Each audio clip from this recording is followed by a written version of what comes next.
अस्सलामु अलैकुम। आज हम एक बहुत ही खास किताब तारीख़ तबरी के पन्ने पलटने वाले हैं।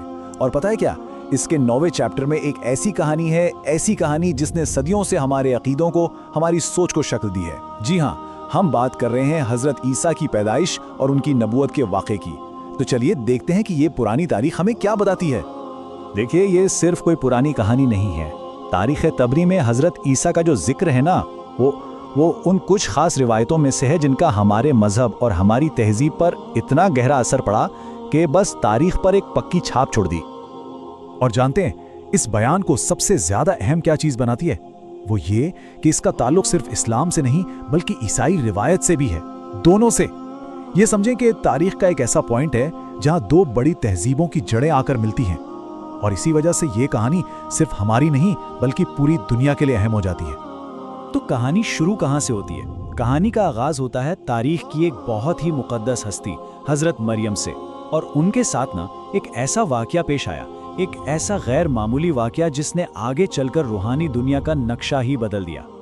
तारीख़ तबरीन हमें बताती है कि हज़रत मरियम वो अपनी पाकीज़गी और अल्लाह की इबादत में अपनी लगन के लिए बहुत मशहूर थीं। मतलब उनका किरदार ही ऐसा था कि अल्लाह ने उन्हें एक बहुत ही ख़ास, एक बहुत ही मुनफरिद एजाज़ के लिए चुन लिया। ये एक तरह से एक आने वाले बड़े लम्हे की खुदाई तैयारी थी। और वो वाक़या क्या था? एक मौजिज़ा। मौजिज़ा क्या होता है? मतलब कोई ऐसा काम जो कुदरत के आम कानूनों से हट कर हो, जो सिर्फ और सिर्फ अल्लाह के हुक्म से हो। और हज़रत ईसा की पैदाइश बग़ैर वालिद के, वो इसी खुदाई कुदरत की सबसे बड़ी मिसालों में से एक थी। अच्छा, अभी तो पैदाइश हुई ही थी कि फ़ौरन ही एक और हैरत अंगेज़ वाक़या हो गया। और ये जो वाक़या था ना, ये उनकी नबूवत का पहला और शायद सबसे अनोखा, सबसे गैर मामूली ऐलान था। जरा सोचिए तो, एक नन्हा सा बच्चा अभी झूले में है और वो बिल्कुल साफ साफ वजाहत से बात कर रहा है। ये सिर्फ एक मौजज़ा नहीं था दोस्तों, ये उनके आने के मकसद का खुला ऐलान था। पहले ही पल से उन्होंने बता दिया कि वो कौन है, कि वो अल्लाह के नबी हैं। तो ठीक है, फिर जब वो बड़े हुए तो उन्होंने अपने उस मिशन को शुरू किया जिसके लिए उन्हें दुनिया में भेजा गया था। क्या मिशन था? अल्लाह का पैगाम लोगों तक पहुंचाना। और उनका पैगाम बिल्कुल साफ, बिल्कुल सीधा था। उनकी पूरी तालीम का मरकज एक ही चीज थी, तौहीद, यानी सिर्फ और सिर्फ एक खुदा की इबादत करो। उन्होंने बनी इसराइल को शिर्क से रोका, मतलब अल्लाह के साथ किसी और को शरीक मत ठहराओ। और एक और बड़ी बात, उन्होंने जो पिछली आसमानी किताब थी ना, तौरेत, उसकी सच्चाई को भी माना। और फिर उसके साथ साथ एक नई वही लेकर आए, इंजील। अब अपने पैगाम को सच्चा साबित करने के लिए अल्लाह ने उन्हें और भी मौजिज़े दिखाने की ताकत दी। लेकिन इतनी खुली निशानियां देखने के बावजूद लोगों का जो रिएक्शन था ना, वो वैसा बिल्कुल नहीं था जैसी उम्मीद की जा सकती थी।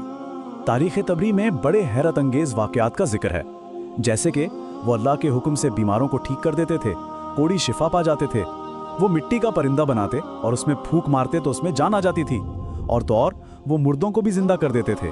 सोचें जरा, इनमें से हर एक काम उनकी नबूवत की ऐसी निशानी थी जिसे कोई झुटला नहीं सकता था। तो यहाँ एक बड़ा सवाल उठता है ना कि भाई, इतनी साफ साफ निशानियां देखने के बाद बनी इसराइल ने क्या किया? क्या उन्होंने इस दावत को कबूल किया? कबूल करना तो दूर की बात, तारीख हमें बताती है कि उनकी कौम के ज्यादातर लोगों ने उन्हें मानने से ही इनकार कर दिया। और बात सिर्फ इनकार तक नहीं रुकी, बल्कि उनके खिलाफ तो बाकायदा साजिशें होने लगी। और फिर कहानी अपने क्लाइमैक्स पे पहुंचती है। कब? जब उनके दुश्मनों ने उन्हें नुकसान पहुंचाने के लिए एक पूरा प्लान बनाया, मगर अल्लाह की तदबीर, उनका प्लान वो हमेशा सबसे ऊपर होता है। यहां देखें, फर्क बिल्कुल साफ है। एक तरफ बनी इसराइल का प्लान था कि उन्हें सूली पर चढ़ा दो ताकि उनका पैगाम ही खत्म हो जाए, और दूसरी तरफ था अल्लाह का फैसला, और वो क्या था कि उन्हें अपनी तरफ उठाकर महफूज कर लिया जाए। और इस बात की तस्दीक हमें कुरान से भी मिलती है। सूरत उन-निसा की आयत बिल्कुल दो टूक अंदाज में कहती है कि हज़रत ईसा को न कत्ल किया गया और न ही सूली दी गई, बल्कि अल्लाह ने उन्हें बचा लिया, उन्हें अपनी तरफ उठा लिया। तो फिर ये जो पूरी कहानी है, जैसा कि तारीख़ तबरी में हमें मिलती है, इससे हम क्या सीख सकते हैं? क्या अहम सबक हैं इसमें हमारे लिए?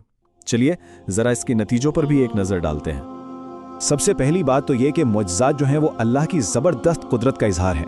दूसरा सबक यह कि जितने भी नबी आए उनका बुनियादी पैगाम हमेशा एक ही रहा, एक खुदा की तरफ बुलाना। और तीसरा, जो शायद सबसे बड़ा सबक है, वो ये है कि दुनिया में हालात जैसे भी हों, सामने कुछ भी नजर आ रहा हो, हक जो है ना वो हमेशा कायम रहता है, वो आखिरकार गालिब आ ही जाता है। और यही हम इस बात को एक सवाल पे ख़त्म करते हैं। सवाल ये है कि अगर हक को हमेशा ही कायम रहना है तो फिर हम तारीख में बार बार ये क्यों देखते हैं कि हक का इनकार किया जाता है? ऐसा क्यों होता है? शायद इसका जवाब इंसान की अपनी आजमाइश में है, उसके अपने इरादे और इख्तियार में छुपा है। ये एक ऐसी बात है जिस पर हम सबको सोचना चाहिए। खुदा हाफिज।